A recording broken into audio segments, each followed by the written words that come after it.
कर बैठे थे कि जारौल फलासिया के अंदर हो रहे शोषण अत्याचार से मुक्ति मिलेगी और उसके बाद में उनके जो शिक्षा का स्तर है उसके लिए सुधार होगा, लेकिन वो खामोश हो गई आवाज। उसके बाद में धीरे धीरे फलासिया के साथियों ने फिर से इस माहौल को, इस बढ़ते कार्य को संभाला।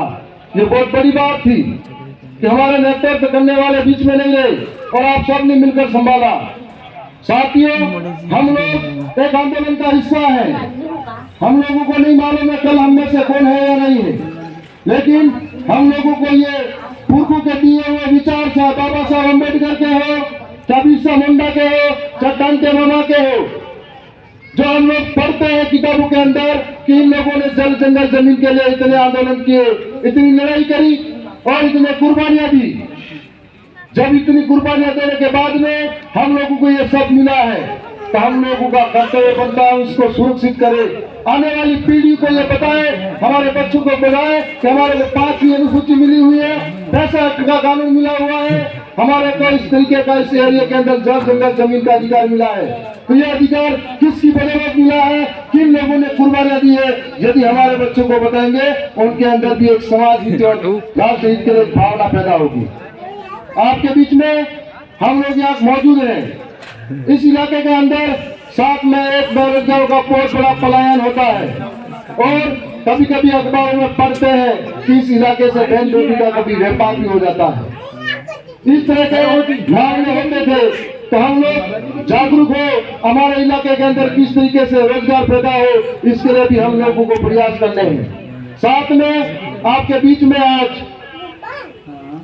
जो जगदीश भाई के सपने थे उनको पूरा करने के लिए हम सबको मिलकर प्रयास करना पड़ेगा। कि आज जो हम लोग कहते थे कि 5वीं अनुसूची का इलाका है, तो इस इलाके के अंदर हमको भरोसा नहीं होता था कि हम लोग इस रास्ते में, इस कानूनों के माध्यम से हम लड़ाई जीत पाएंगे। लेकिन हाल ही के अंदर जो 3 नगर पालिका निरस्त हुई, उससे भरोसा हुआ कि हम 5वीं अनुसूची के इलाके के अंदर जिस तरीके से आगे बढ़ रहे हैं, हम लोग वास्तव में कुछ करके दिखाएंगे। आज आपके बीच में हम लोग और भी सुनते आए हैं, इस इलाके के अंदर कई ऐसे जनप्रतिनिधि रहते हैं जिनको चलाने वाले कोई और है और सारे यहाँ के जमीन को छीनने वाले कोई और हैं। और ऐसे लोगों के खिलाफ जो कह रहे थे, मेरा एक भाई बता रहा था कि लोग क्यों नहीं समझ रहे हैं। लोग 5 साल सड़कों पे संघर्ष करते हैं, धरने और ज्ञापन देते हैं, जब जरूरत पड़ती है तो इधर उधर हो जाते हैं। जब वो इसलिए होता है कि आजादी के 70 साल तक हर दिमाग में कुछ अंदर जहर भरा था, तो धीरे धीरे निकलने में समय लगता है। हम लोग हमारे बच्चों को और गांव में जाकर अगर समझाते हैं तो धीरे धीरे सारे लोग इस बात को समझेंगे। इसका ताजा उदाहरण है हमारे दरियावद विधानसभा के अंदर भी कि पहली बार जब मैं चुनाव लड़ा तो जीत के गए, तो राजस्थान के अंदर सबसे कम खर्चे में जिताया। मतलब वो विचारधारा घर घर पहुंची थी। लोग इस बात को समझे थे, लोकतंत्र का मतलब समझे थे और लोकतंत्र में लोगों द्वारा लोगों के लिए शासन समझे थे। इस वजह से ये बात संभव हुई थी। आपके बीच में हम लोग यहाँ मौजूद हैं। मैं ज्यादा लंबी चौड़ी बात नहीं कहूंगा, लेकिन इतना जरूर कहूंगा कि हम लोगों को एक अवसर मिला है अपनी बात को विधानसभा के पटल पर रखने का।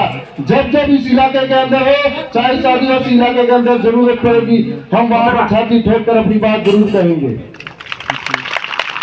चाहे कोटेरा के अंदर जो डैम बन रहे हैं, उस डैम के माध्यम से लगभग कई परिवार विस्थापित होने की संभावना है।